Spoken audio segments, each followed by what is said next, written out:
critique of cosmological argument.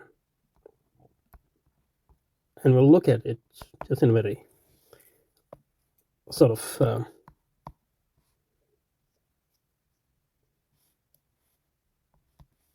I would say non-technical way, in a layman fashion, so to speak, first anyway. And then at some point we'll look at actual cosmological argument, because here our purpose is not to understand cosmological arguments as such, but just to understand Allama Iqbal's thinking, because that would be presumably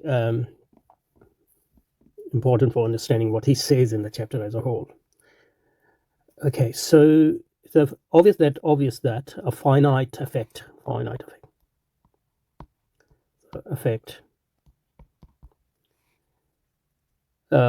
can only give a finite cause. So the relationship between cause and effect.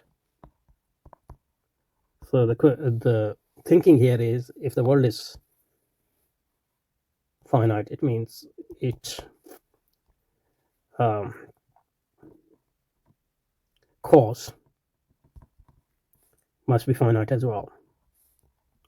Firstly, it's hard to visualize what finite is and what infinite is. We can visualize what finite is. Finite is what is limited. And limitation can be of various types. Infinite, on the other hand, is not limited. At least not limited by space. But what about this? He's saying it's obvious that if effect, so he's reading effect, the nature of cause from the nature of, if the effect is finite, the cause must be finite as well. It's probably mean that he's thinking that infinite cannot cause finite. Because if infinite cause finite, then probably it is limitation on the infinite. And if infinite is causing infinite, then that's no explanation, because both need explanation. Or if infinite doesn't need explanation, then it means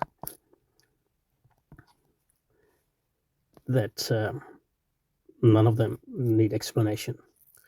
Another thing is, it's not clear that the world is finite, for example. The things in the world might be finite, but you are looking at them abstracting from their context.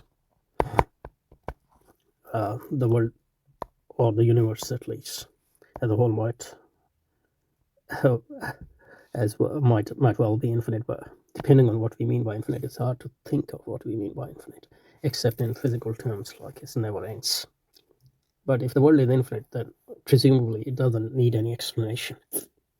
But Allama Iqbal's point here is that finite effect, finite cause. So finite can only come from finite. Or you can see that, or at most an infinite series of such causes. So cause might be finite, but the series consisting of those causes might be infinite. So series is infinite, but its members are obviously finite.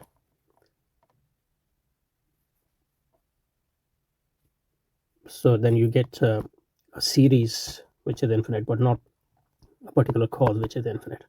Then that doesn't give you the God of theology, at least. Then his next or second argument against it is that to finish the series, that series which is infinite, supposedly, and finish here, so calling this God, for example, this last one. To finish a series at a certain point, to elevate one member of the series to dignity of uncaused first cause. So this would be uncaused first cause, because there's nothing beyond that. It's to set at naught the very law of causation. Yeah, that we discussed last time as well. Very law of causation. Law of causation is that every cause has every effect has cause.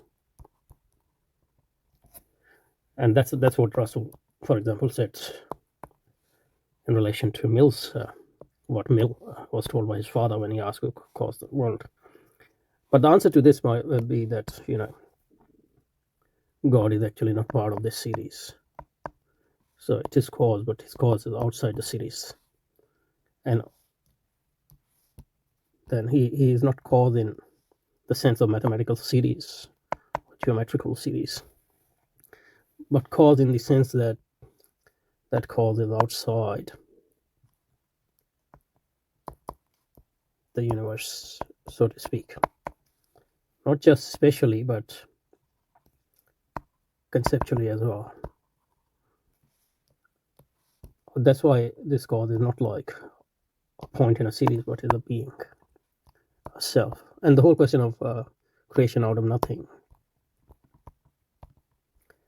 that can be understood in terms of cause, but it's really not the same thing, because in cause you always work with the material, and you put force on that material to make something else. So the cosmological argument, some type of cosmological argument, might just use cause and effect as an analogy rather than taking it literally, just to make the point. And the real question is reason and not the cause.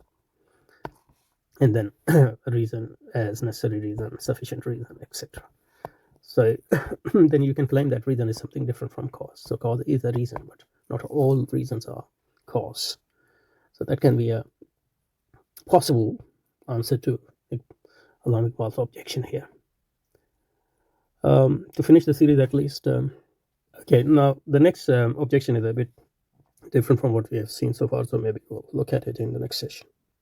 Inshallah, subhanakallah wa bihamdika nashhadu an la ilaha illa anta nastaghfiruka wa natubu ilayk wa sallallahu wa sallam ala sayyidina wa mawlana Muhammadin wa alihi wa sahbihi wa azwajihi wa dhurriyyatihi ajma'in bi rahmatika ya arhamar rahimin.